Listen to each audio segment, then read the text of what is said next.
కొంతకాలం క్రితం వాళ్ళు అయితే అబ్బాయి అడుగుతాడు, నువ్వు జెలస్గా ఫీల్ అవుతావా నేను ఒకవేళ వేరే అమ్మాయిలతో మాట్లాడితే అని చెప్పేసి.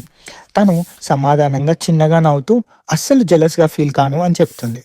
చాలా సంవత్సరాలు గడిచిపోయాయి. ఇప్పుడు వాళ్ళిద్దరికి 80 ఇయర్స్. ఒక పార్క్ మీద క్వైట్గా ఒక బెంచ్ మీద కూర్చొని ఉన్నారు. సో అప్పుడే ఒక ఓల్డ్ లేడీ వచ్చేసి ఆ అబ్బాయితో అంటే ఆ ముసలి ఆయనతో మాట్లాడుతుంది ఒక్క నిమిషం పాటు. ఆ తర్వాత రాత్రి ఇంటికి వెళ్ళిన తర్వాత ఈ రోజు డిన్నర్కి ఏంటి అని చెప్పేసి అబ్బాయి అడుగుతాడు. ఇలా అడిగిన తర్వాత ఒక చిన్నగా కోపంగా చూసి ఒక స్మైల్ని ఇస్తుంది. వెళ్ళి ఆ అమ్మాయిని అడుగు, ఎవరైతే నీకు అడిగారో పార్క్లో ఆ తనని డిన్నర్కి ఏముంది అని చెప్పేసి. అప్పుడు అబ్బాయి నవ్వుకుంటూ, సో నువ్వు నిజంగా జెలస్గా ఫీల్ అవుతున్నావా ఆ అమ్మాయితో మాట్లాడినందుకు?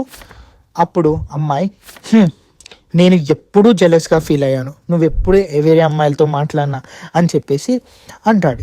ఇలా అన్న తర్వాత అబ్బాయి చెప్తాడు, కమ్ ఆన్ మనం ఇప్పుడు ఓల్డ్ ఇంకా కూడానా అని అంటే, అప్పుడు ఆ అమ్మాయి చిన్నగా ప్రేమతో, అయితే ఏంటి, నువ్వు నా వాడివి, సో